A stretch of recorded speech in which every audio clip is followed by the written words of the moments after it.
A bit about myself. This is a picture of me 5 years ago. Ever since I got married, I have 1 kid, 1 mortgage, and 1 dog. So I use this pic like, those girls from Facebook that put, those facial pictures from back at the day when they were nice and young. So yeah, that was me back at the day. Now I'm a bit older.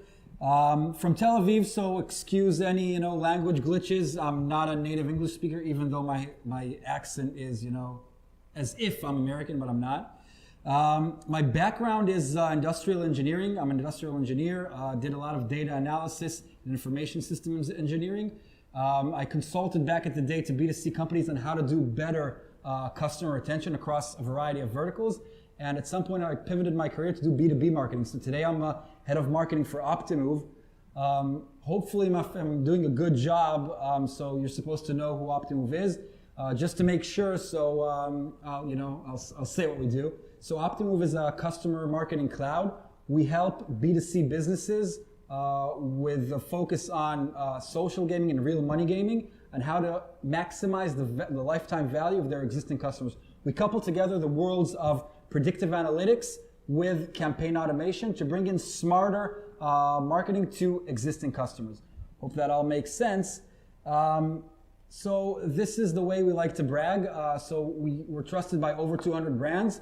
So other than bragging, this is just, to give you a sense of this guy on the stage and know what he's talking about. So yeah, we work with big brands. Hopefully you'll be able to, have a couple takeouts from this session. So what I want to start with is making a business case on why invest in existing customers, why customer retention. So it might seem quite, intuitive. Yeah, we have customers, we got to communicate with them. So yeah, let's do it. But we're talking about bigger investment. I'm talking about customer centricity. So before I even start, I want to make a business case here to make sure that you all, we're all on the same page. So I'll just read out some facts and stats and hopefully I'll be able to convince you all. According to a research we conducted a while ago across a variety of industries, existing customers account for 60 to 80% of healthy companies' revenues. All right, that's more than half. Existing customers account for 3.7 times more monthly transactions. So if we're talking about the world of social gaming, so it's more purchases. And existing customers have a 13% higher average transaction value. So not only do they purchase at higher amounts, they also purchase more. So that's existing customers. Let's talk about customer centricity in this, if you don't trust our research. So this is research from several companies, from several research firms. So customer centricity. A 5% increase in customer retention can lead to a profit increase of between 25 to 90%. This is according to Bain & Company. Now, in social gaming, it's a bit smaller because the customer acquisition costs are lower. So we're talking about probably something in the realms of 30-40% increase. So 5% increase in customer retention could lead to an increase in profit of around 40%. Companies that focus marketing on existing customers see a 20% revenue increase according to Gartner. These are big numbers. The probability of selling to an existing customer is 60 to 70% versus a 5 to 20% to new customers, according to marketing metrics. So it's easier to sell to existing customers, existing players in this case. So even if I didn't make a case yet, I'm sure this will convince you. An increase of 1% in returning customers will lead to an increase of 10% in overall revenue. 1% returning customers, 10% overall revenue. I hope you're all convinced at this point, and now what you want to say is, okay man, let's make it happen. Let's invest in customer retention. Let's invest in player retention. So, thumbs up. We already know that we have customer intent, right? We already know that there are players that expressed interest in what we do. We have the data. They played our game already. They downloaded the app. We're talking about player retention. We're talking about marketing to our existing players. So they have the data. We're all good. And let's go on and do it. Let's go on and invest in player retention. But what I want to say is hold your horses. It's not that easy. Before you jump into investing in customer retention, you got to ask yourself some questions and make sure that you're aware of all the challenges here. So First and foremost, you need to ask yourself, are you ready for a paradigm shift? Meaning, investing in existing players, investing in customer retention, investing in player retention isn't just, okay, I'll put the resources there. It's a paradigm shift. It's not a tactical call, it's a strategic call. It's putting the player in the center instead of putting the game in the center. So you need to ask yourself if you're ready for that, and if you're in that place in terms of the business plan. Second thing you want to ask is, do you have a solid retention plan in place? So retention isn't just, like a blast, a one-time thing. It's an ongoing thing. You need to have a firm idea of who your players are, what you're going to do. Do you have a solid retention plan? That was what I was talking about. So the exclamation mark here is about a stat that what it says that out of 100% of companies that took that decision to be customer-centric, 40% of them went wrong. 40% of them failed to transform data into tangible actions, which is that's what we're about to do. So before you rush into investing in player retention, you need to make sure that you know what you're doing. So it's a very, very crowded market. All right, this I think is the main bazaar in India. It's a very crowded market. There are tons of publishers out there with amazing games and this amount of players out there. So the idea is that all of the publishers are fighting in a way over the same player base. Now, it's a tough game because all of them are trying to target those players, and then what happens is we get this. To the player, this all sounds like blah, blah, blah. And the biggest challenge is breaking through that clutter, being different, being heard amongst all of those different publishers that market to the same players, the same player base. That's what we want to achieve, that standing out, that climbing above the clutter. This is supposed to be that new type of player we're marketing to. So players are ever evolving. We're talking about generation X, Y, Z, millennials. The thing is that it's always changing. They're ever evolving, and we need to be very agile, very quick to adapt to these changes. So that's also a big challenge. We can't, use the same marketing message we used a day before, because today it's a whole different game. We see Pokemon, the Pokemon Go. Within less than a week, they were all over the place. Everyone knew about them. So we need to adopt, we need to change, we need to market accordingly. So now you want to ask me, Mr. Smarty Pants, you made a case about why we should invest in our existing players, but you showed all of these challenges. So how do we actually make it right? So everything I did till now was pretty much an introduction. And now what I want to do is share with you some philosophies and share with you some thoughts on how to do this right. This lovely old man has a shop in the Carmel market in Tel Aviv. Every presentation I give about customer retention and how to do it right, I always refer to this guy. I've been in Tel Aviv for 10 years, and every week I go to the market. Every Friday I go to the market to do my shopping. And every single time for 10 years straight, I stop at this guy's shop. Why? He is the smartest retention marketer out there. Why? He has an X factor. Now let me tell you what that X factor is. You go into his shop, you can see on the counter here that he has shots. So he pours you a shot of vodka. He sells like smoked fish and stuff. So he gives you a taste of his new stuff. You know what he has there, but he gives you a taste of new stuff. And then he puts something that tastes good to you in the bag, and he talks to you and asks about your wife, about your children, about how things are going. And he gives you that fuzzy feeling. Now, what is that X factor? It's called emotional intelligence. He knows how to feel. He knows how to contact you in that sense that you feel like he loves you. And he does like you. But end of the day, he wants to do business with you. Now, this is exactly the type of relationship we want to have with our players. Give them that fuzzy feeling so they'll have that want and need to come back time and again. Now, this lovely old guy is lucky to do it to 10 customers, 20 customers, 100 customers. Publishers need to scale and do it to hundreds of thousands of customers. So how can you still, feel that intimacy when communicating with such a big player base? So that also is a big challenge, and that's what we want to achieve. We want to achieve emotional intelligent communication with our existing players. What we want to do is, first of all, set a goal. Our goal is maximizing customer lifetime value. We want to have that metric, that KPI in front of us. We want to make sure that we're investing X amount of money on acquiring a customer. We want to make sure that we're ROI positive. We want to look at his lifetime value and making sure that we're getting the most out of him. So we want to, make that KPI, customer lifetime value, our main KPI. We want to make sure that we're winning over the hearts of our customers. That's the only way to maximize player value. What we need to do is choose the KPIs that we're going to focus on. Yahoo's CEO always tends to say that, it's a famous quote of hers, that you have to prioritize ruthlessly in order to get things done. So in this case, you got to choose your KPIs and you got to choose them jealously and not be all over the place. I see companies and a lot of publishers that follow 15, 20, 50 different KPIs. You can't do that. You got to pick your battles. You got to pick your 2, 3, 4 KPIs that you're going to win with them. We're talking about customer lifetime value. We're talking about coverage rates, which is not so intuitive. What's the percentage of your customers that you're actually communicating with? We're talking about measuring your marketing initiatives using test versus control. So what's your enhanced versus organic?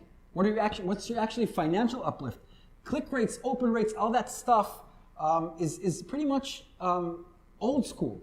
If you want to actually see what's the added value, you want to treat your campaigns as marketing experiments, like you test new medicine, test group, control group, measure the placebo effect, measure what happens with those customers, organic versus enhanced. So you need to choose your KPIs very selectively and make sure they represent the business correctly, and don't choose too many of them.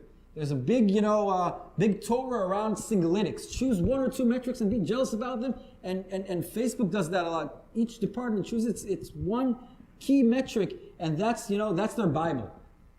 Each of their initiatives are somehow connected to that main KPI.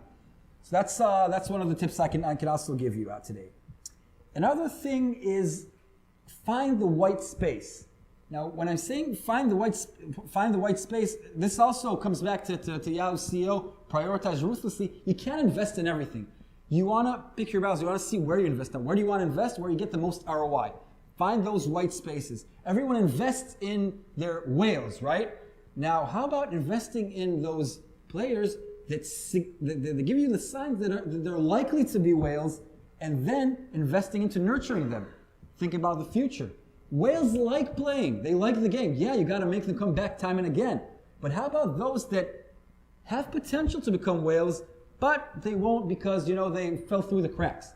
So that's a good example for the white space I'm talking about. Now, how about players that signal they're about to churn? It's very tough to bring players back from churn. After they lapsed, it's a nightmare to bring them back to the game. Look for those signs that they're about to churn.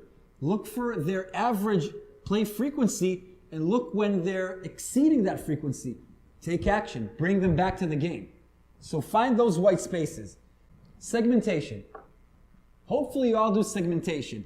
But what I'm talking about is behavior-based segmentation. What I'm talking about is dynamic segmentation.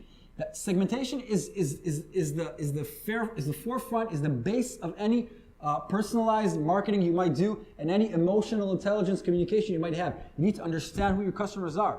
Now, the way usually, the basic way to segment is looking at your customers and saying, taking like their recency and frequency and, putting like a cross in the middle and saying, these are my top tier players, these are my players that are about to churn and all that stuff.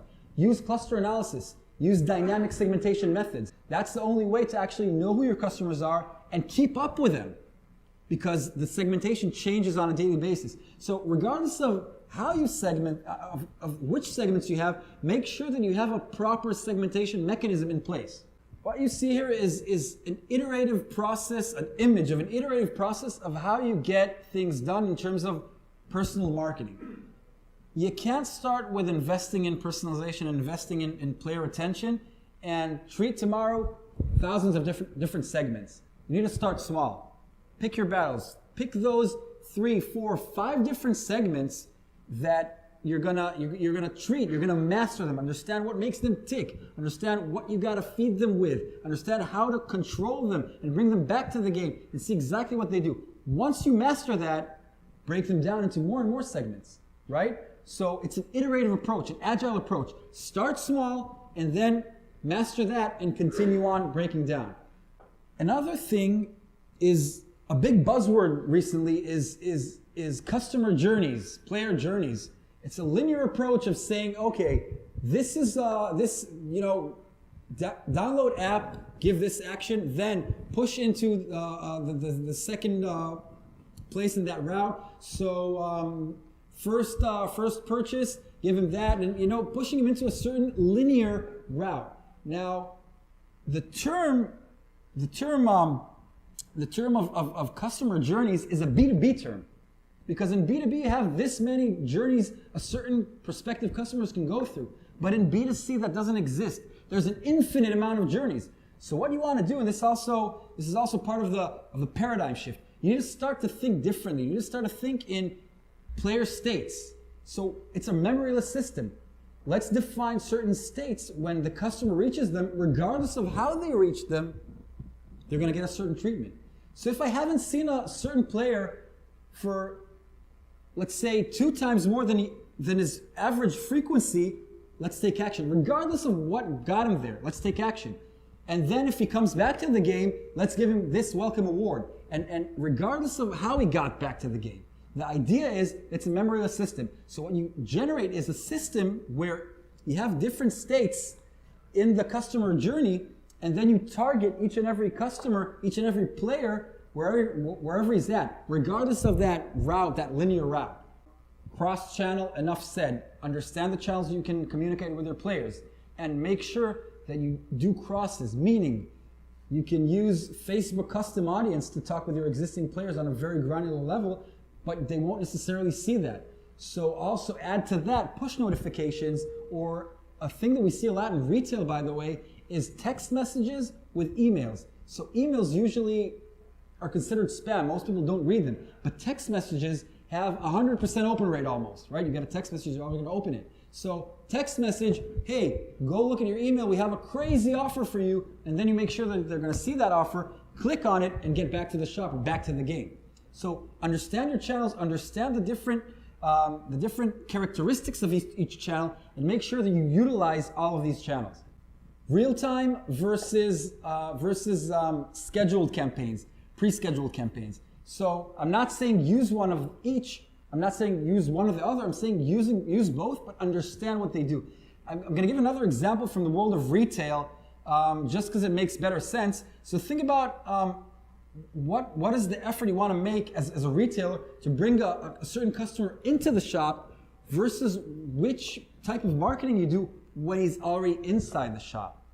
So let's think about this customer that is likely to purchase shoes. So we want to give him coupons and everything, and he comes in. But then when he's in, we want to put that stick with a big banner on it saying, "Hey, this is a one-timer.